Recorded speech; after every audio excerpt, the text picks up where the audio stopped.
Yo, what's going on, people? It's MUGZY, upcoming hip hop artist from Sydney, Australia, of the land down under. And this kind of my, I guess you could say, little origin roots, brief introduction, a little bit about myself, of me, MUGZY, from Sydney, of Australia, for Not Up for Debate podcast, and my man Hood Carney. Shout thanks to you, man, for being so supportive with my career and getting back to me, because any exposure is great exposure. We're sort of getting my name out there to the world, but not just me, man, you guys as well, like tuning into my fans and my viewers here in Sydney, across the globe. How crazy is that, man? Knowing that hip hop originated in the 70s, man, and now it's become so universal. People that their main like, not even their first language is English, man, and they know what hip-hop music is. Like, that's crazy to me, man. Like, that's crazy of how it just started with the Boogie Down Bronx, and now it's become so worldwide. But man, I'm just gonna tell a little about myself. I started doing hip-hop music when I was around the age of 14. The early thousands kind of era. I'm 28 at the moment, but that's been roughly 13 years, man. I grew up with cats like Eminem, of course, being a white boy myself, 50 Cent, DMX, man, Jay-Z, and the Rockefeller crew, and the Diplomats, and Camino, and Paul Wall, and just like that whole platinum kind of era. And man, around the age of 14, before I associated myself within the hip-hop community or this culture, or even found it, and changed my ways, I was sort of like the outsider kid, I guess you can say, like a bit of the the kid that used to get picked on and bullied a lot. And around that time, I was just trying to associate myself with people who I thought were like me. So I guess it led me towards a lot of negative groups and negative influences, and that kind of caused a lot of suicide thoughts. Well, like depression first, and the anger towards my peers, or I guess you can say my outlooks in life, because when you're in that frame of mindset of your adolescence years, you don't really treat them like help. You can't treat them like the enemy, even though that's harsh to say. But yeah, man, like I was like stemming my brain with depression thoughts, and like, because I just felt like I want to be somebody, but it feels like at that age everyone doesn't want me to. It was like my outlook was looking at everyone doesn't want me to succeed or be something of myself, if that makes sense. So that sort of suffered me with anxiety, depression, but also suicidal thoughts, which is deep and like dark to talk about. But I guess in a sense, around that era of the early thousands, you had dudes like Eminem and Tupac Shakur, and like just these guys of raw aggression and raw power through their messages and their lyrics, and whatever society or whatever life and the world would throw at them, like they would use that and run with it, and then throw it back with a tinge of anger and a tinge of empowerment through their rhyme scheme and their messages and poetry of this quote-unquote hip-hop. And I mean, that was very powerful to me, man, because like, instead of saying it just normally like I'm saying it now, no one would listen.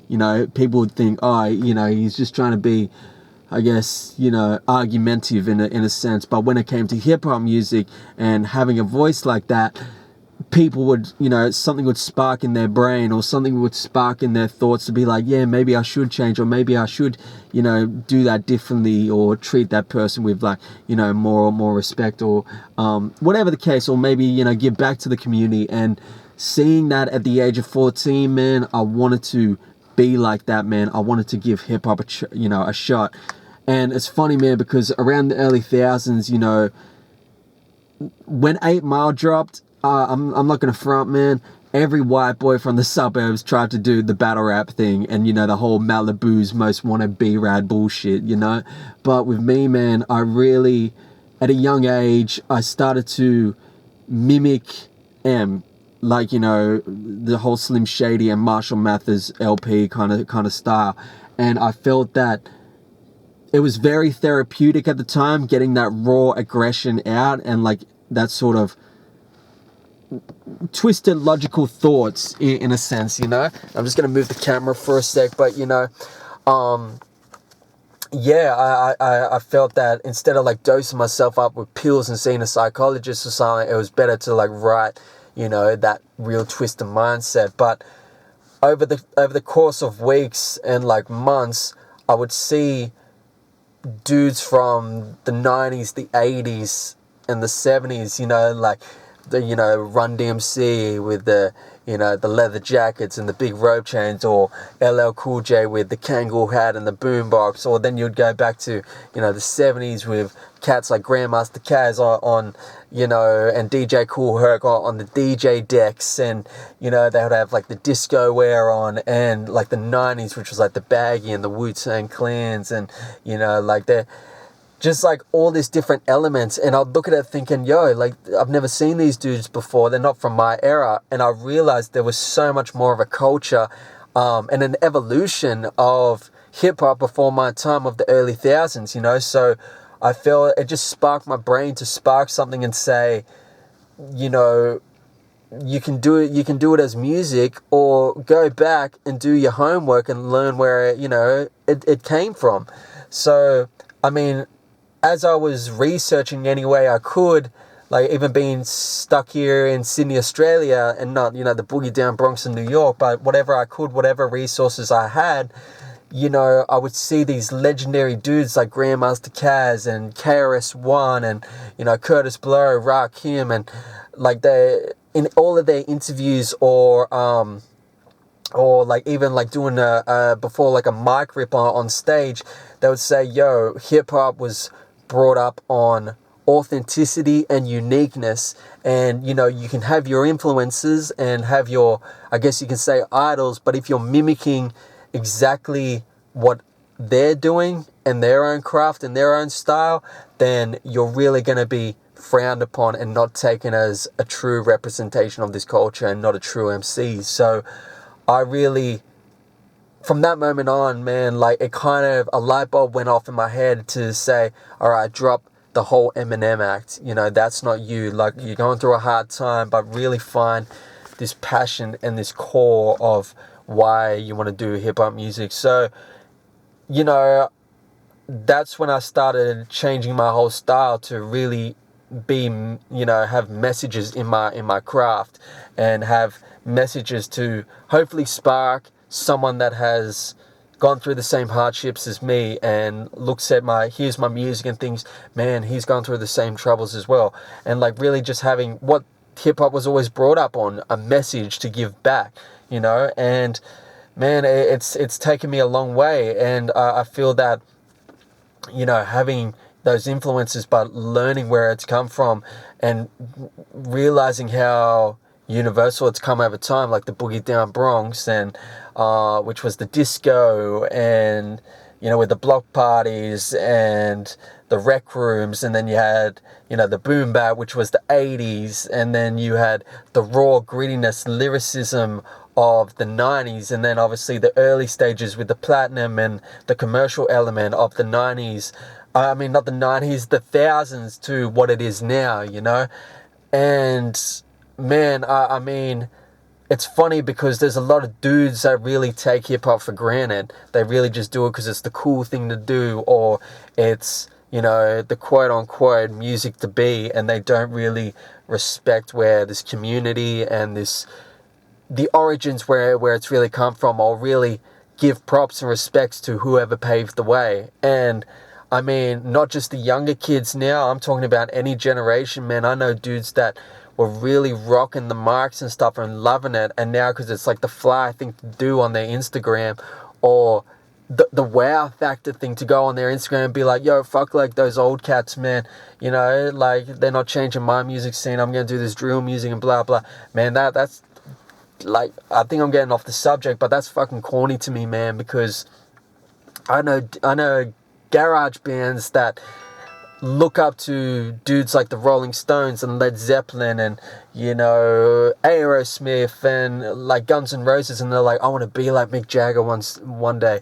I want to be like Keith Richards, you know, in my 80s, like, you know, just jamming out the guitar. But when it comes to hip hop music, man, it's like, yo, really like express and really appreciate where hip hop has come from, you know, like appreciate, like breathe in the South Bronx, breathe in, you know, like the disco and like the boom bap with all, like, you know, the sexiness with how like LL Cool J with the boom, like with the boom bap and you know, like Rakim with like the God MC of just bar for bar, and I call it tasting. You can taste like the lyricism that comes out, or like, you know, Biggie, for example, like Biggie Smalls, like it was all a dream. I used to read Word Up magazine, Salt and Pepper, Heavy D up in the limousine. Like you can taste and visualize where it's come from, you know? And I mean, we've kind of lost that in today's hip hop community. And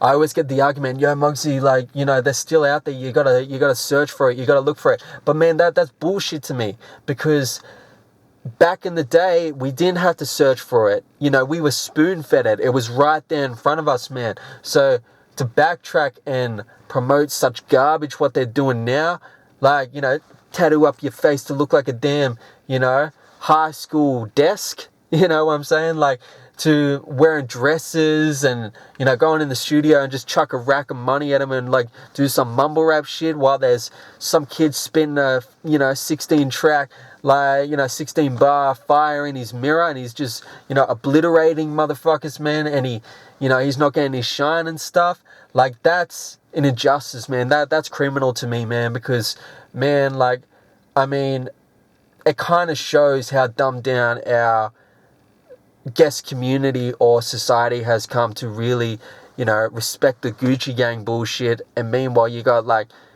you know, someone that's really dedicated to their craft and ripping the mic and knows how to make damn good songs, but they just don't have that support behind them because it's not the hot now thing. And that's another problem I have with today's, you know, hip hop community, man.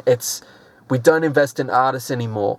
And the problem is, it's the social media bullshit. It's what's hot now and what's not. So it's like, oh, this you know, artist is hot now, does another album or another song. No, he's not. Going to the next one. But back in the day, man, you would invest into artists. Like, for example, use Eminem. Like, you know, Slim Shady, Marshall Mathers, Eminem Show, were all dope albums. And then when Encore came out and Curtain Close, it was like, you know, not really feeling it that much. But you would, and then like, what is a Recovery and Relapse? I'm probably like doing them in different orders, and man, like Kamikaze, and I'm probably missing some ones, but you know, over time, his albums are kind of flopping, but the diehard fans will still rock with him because we've invested in him, you know. And I feel today's kids don't invest into their artists. They just listen to the artists, and if they're not popping anymore, move on to the next. And that's what's really killing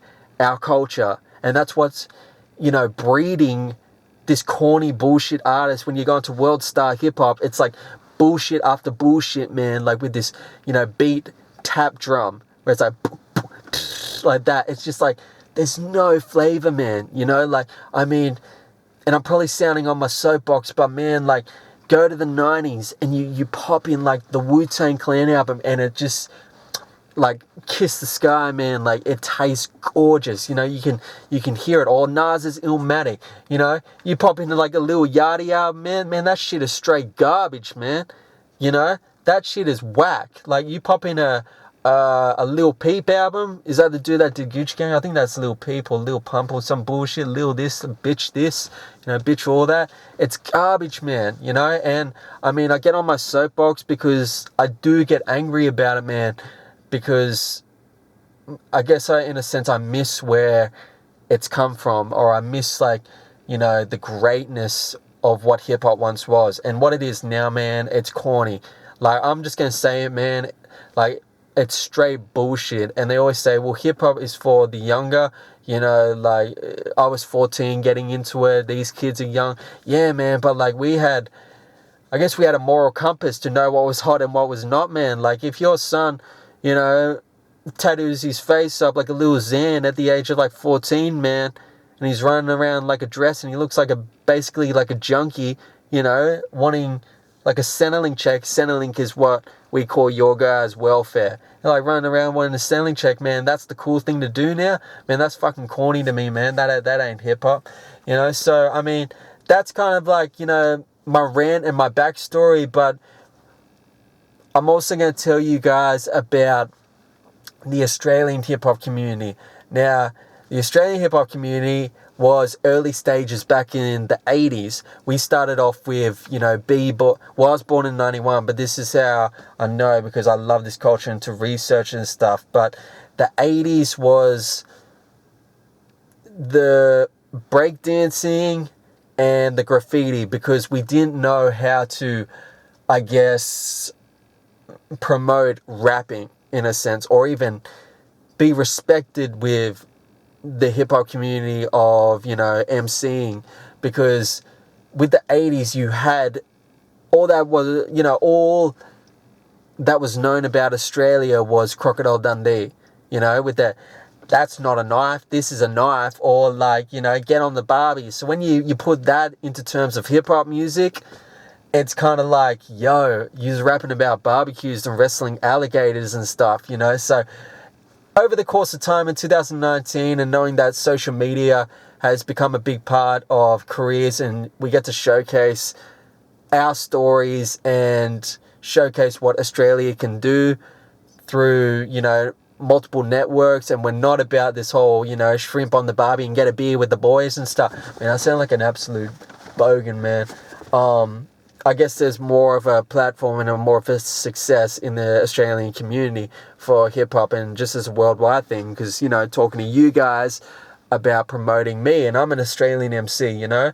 But back in the 80s, man, yeah, it was really breakdancing and graffiti, because when it came to MCing, you know, it's very hard to break that mold and that barrier of an Australian MC, and you're rapping about, you know, alligators and crocodiles and stuff, you know.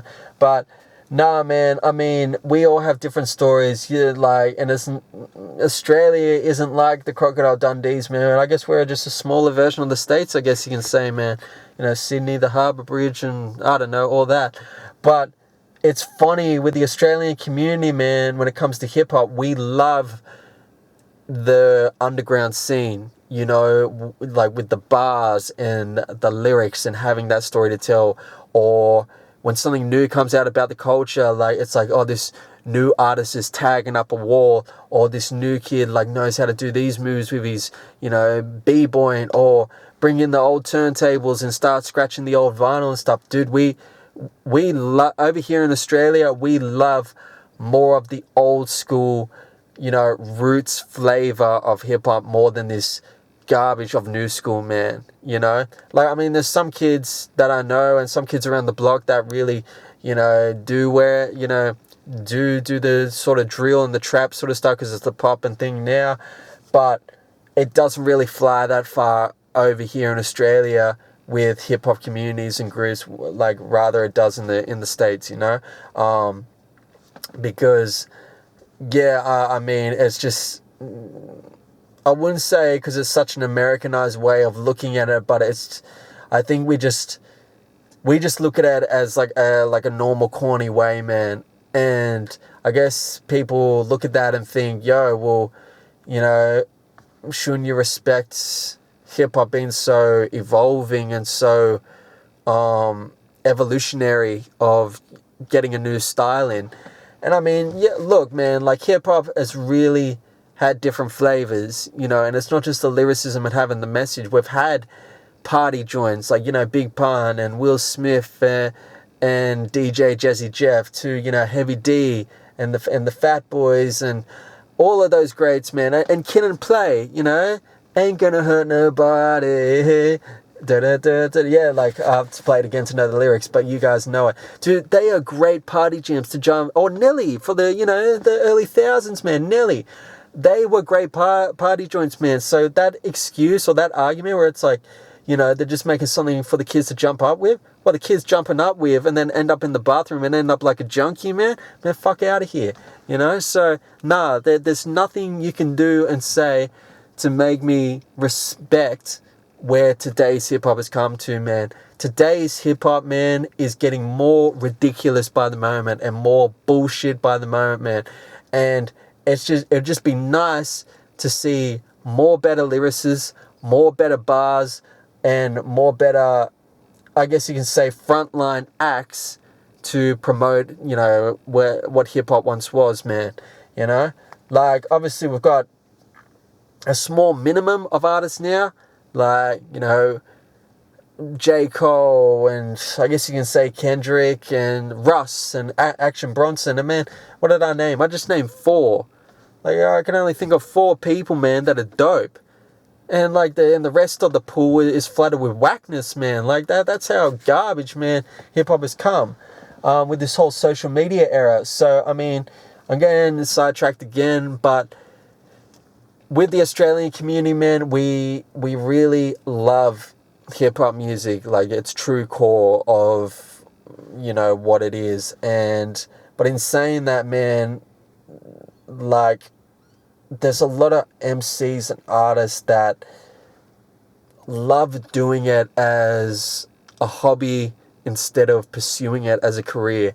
And that becomes difficult, man, because if you're only doing it as a hobby and not really putting your full potential in it, or, I mean, like we all have to work, right? Even if it's a 9 to 5, invest your money into your craft and not invest it down at the local pub on beers and stuff, man, because that becomes difficult for guys like me that really want to reach out and network and, make something better of myself. But when your community is only doing it as a hobby, it's very hard to, I guess, branch your brand and name out there. And that's why I use any platform necessary, like whether it's the States, the UK, Canada, even the likes of, China or something, man. If they're willing to get me on to any opportunity possible, man, I'm willing to run with it, man. Because if they're willing to get my name MUGZY out there and it leads to something and then something else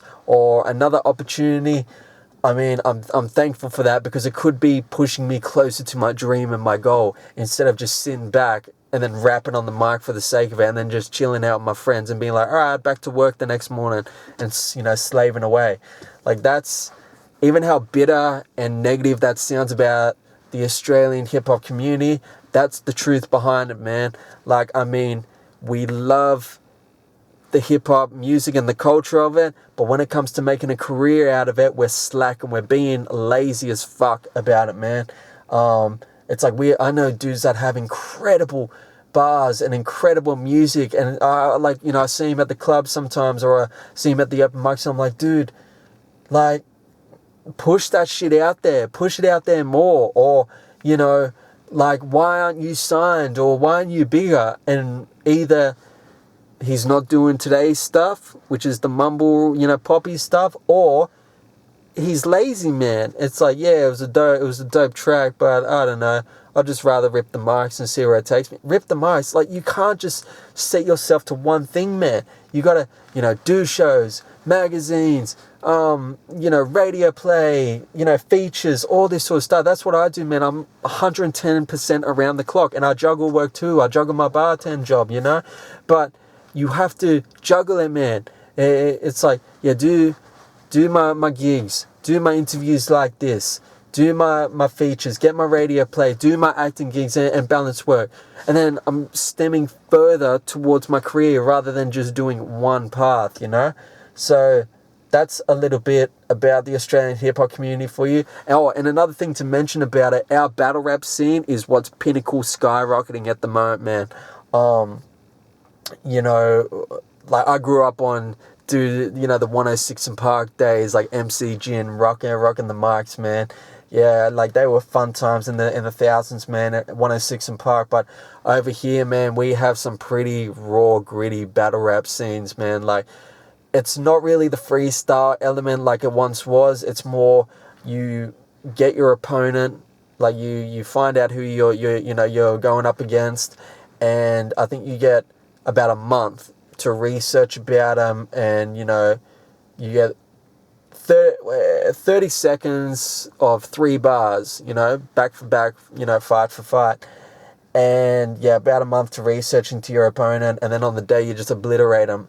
But the thing I've learned about the US battle rap scene, like, like dudes like Daylight and Grime Time and stuff, to the Australian scene, is the Australian scene, man, really, this is why I'm just going to stick in the booth, man, instead of going onto the the war, what do you call it, the battleground, because some of our MCs, man, pinky toe over the line. Like, I'll tell you this one story. I remember this one dude, he was going up against this guy. I'd have to like try and send you the link and find it again, but he was going up against this guy, and the other opponent's dude, I think it was either his brother or his mother.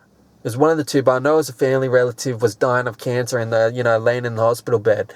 And the line was something about, like, I'll obliterate your mum or I'll rape her or something to, send her into a coma or something, like, just kill her off, basically.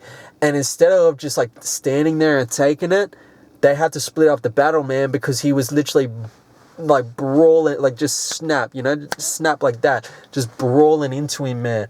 And that's where, I mean, you can obliterate your artist with your rhyme scheme and maybe the clothes they wear or maybe how they've done in their career. But when it comes to, family, and people like your loved ones, I mean, that's where Australia takes it too far and pinky toes over the line, man. And I feel like that's why I wouldn't get into it, because they'd probably just say one wrong thing about, my mom, my dad, maybe my brothers or something, and I'll just be like, that dude, all out brawl, man, or maybe I just have a high ego. So our battle rap scene, man, is probably the raw, grittiest to come out of Australian and hip-hop, and everyone's gonna, whoever's gonna be listening to this probably thinks, well, what about Iggy Azalea? Man, fuck that bitch. Even how boldly that sounds, yeah, fuck that bitch. Because, and I'll tell you a little story before I wrap this up. Now, when Iggy got signed in, I think it was 2016 by T.I.'s label. Now, before Fancy came out, before we even saw I think we only got one photo. It was like some cheap photo of her in, like, I think leggings and like a sports bra thing, and looking all sexy and seductive and stuff, and it said Iggy Azalea, right? And it was in the newspapers, on the news. It was like, Australian hip hop artist Iggy Azalea is ready to sign to T.I.'s label and skyrocket. And to the hip hop community over here, man, we thought, yo, like, who's this Iggy? Where did she come from? Like, who's this Iggy Azalea? We've never heard of her before. Right? We're just like, and like, kudos to her, man, because she could give us more of a better name on the map for Australia. If she's signed by T.I. and she's from Australia, and they're not, looking at the whole Crocodile Dundee thing anymore, and, like, they're really open towards opening their doors and their platforms to the Australian hip-hop market and giving more artists a chance, like, go for her, like, all good. It was sort of just like, yeah, you go, girl, kind of thing, Then when Fancy came out and she was doing the whole southern, like, who do that, like, that whole fucking, like, I guess you can say female of B-Rad, Malibu's Most Wanted type shit. I can't speak for all of Australia because there might be some corny cats in there, but to the hip-hop community and the majority seeing that was a spit in the face to us, man. Like, that was turning the backs and saying, hey, look at Australia, we're mimicking exactly what the States are doing. We're going to put on this gangsta boo accent, and this wigger bullshit in female form, and, you know, become like a pop star and stuff. And everyone says, oh, MUGZY, you know, she's touring the world and, you know, selling out records. Is that how fake society has become? To really turn a blind eye to corniness and not respect the true MC?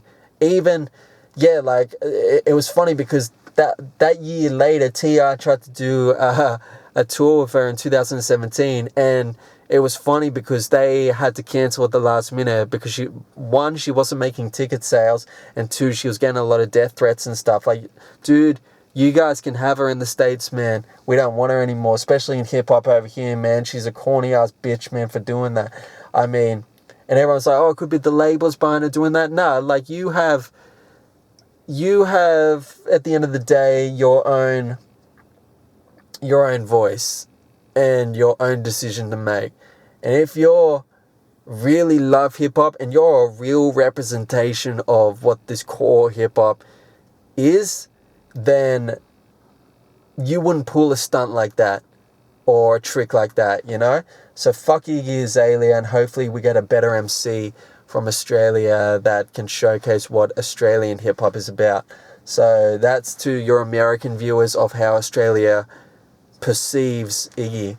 And, man, to wrap up this kind of little interview, man, what I say towards the kids coming up in the hip-hop community today, even though I know social media is a big thing, and, you know, to do the most radicalist and wildest things, to go this whole viral bullshit, it's like, yeah, let's just, you know, piss on the culture of what it once was, and maybe I might get, like, you know, over 100,000 views or something. To be honest, man, for the kids coming up and thinking they want to do hip-hop music, or even wanting to come into the culture of it, white, black, mixed race, doesn't even matter, man. Just respect where it's come from, learn the craft, dedicate yourself to the craft, and give the craft your all. And I'm not just saying because it's the cool thing to do, or maybe because your friends are doing it. Nah, I mean, I was 14 once, we were all 14, but the difference between a corny whack MC and a dedicated, respected by the community, overall hip-hop kiddo MC is embracing where the culture came from. You can have a SoundCloud rapper that's just corny as fuck, you know, and, you know, makes corny ass music, or you can have a dedicated MC which knows the homework, loves it, loves, you know, the artists that paved the way, even if they're not living in mansions, man, or driving Bentleys, or, you know, sitting courtside at like a Lakers game or something, and they're still, you know, rocking the DJ decks at their community, you know, block parties and community function halls and stuff. Like, you know, cats like DJ Kool Herc and Grandmaster Caz, man. It's funny, I was born in 91, and I'm giving props to the 70s, man. And I get so joyful about when I see it portrayed in, you know, like biopics and stuff. And to cut this short, man, I was watching this TV show the other day called Vinyl. And it was about, like, you know, the rock scene, you know, like the rock and roll scene in the 70s and the discos and stuff. But when I seen the snippet of DJ Kool Herc and 1520 Sedgwick Avenue of South Bronx, and how the record labels, you know, went in there and just saw, like, you know, the atmosphere of how they'd, you know, scratch the DJ discos, and then, you know, Grandmaster Caz would get up there and it's like, yes, yo, hip hop, yo, like that, man. I just remember sitting back watching that and being in love, like amazed and almost teary-eyed, because I'd be like, it's such a beautiful sight, man. And you're like, you know, you flick the channel and stuff, and it's just like you see like a kid almost overdosing and doing this mumble rap, and it's like, all right, you know, time to do something else. You know, so I mean, to the kids coming up, just respect what hip-hop once was, or where it's come from, you know. And because I feel like it's only up to you or me or us to get it back to what it once was, if we acknowledge it, you know. This whole, it's in the past, it's old school, move on, do what the new kids are doing or listen to what the new kids have to say. That's the mindset of what's stemming this bullshit to continue it any longer. If you want hip hop to be what it once was, the greatness about it, or the lyricists, or just having that, like I said, taste testing music, like where you could taste it, then acknowledge it and don't stem away from it. So that's the advice I give to anyone that wants to get into hip hop or even embrace it. And last but not least, I want to give a big shout out thanks to Not Up for Debate podcast, and hopefully you guys tuning into this or listening to me rant about my bio, the Australian hip hop scene, my overall love for hip hop music, and debate me on it, and maybe we can go back and forth, but maybe I might obliterate you with knowledge and stuff. And yeah, I mean, just a white boy from the suburbs, man, that just really loves hip-hop community, like hip-hop and the music, man. So shout out, thanks once again to Not Up for Debate podcast. Shout out, thanks to my man Hood Carney, and, you know, from Sydney, Australia to, you know, the US of A. Man, you have another fan, friend, supporter, and follower here in Sydney, Australia, man. So thanks once again for the opportunity, for willing to do this with me. And to anyone that's tuned into this, support my movement at MUGZY, MUGZY, but to worldwide viewers, that's MUGZY. Hopefully, you know, they can showcase the link for you, but they'll keep you up to updates with upcoming albums, interviews like this, radio play, who I get to meet along the way, and anything in between. So once again, thanks to Not Up for Debate podcast. Shout out thanks to my man Hood Carney. And most importantly, once again, keep supporting real hip hop for 2019. I'm out, guys. Thanks once again. Peace!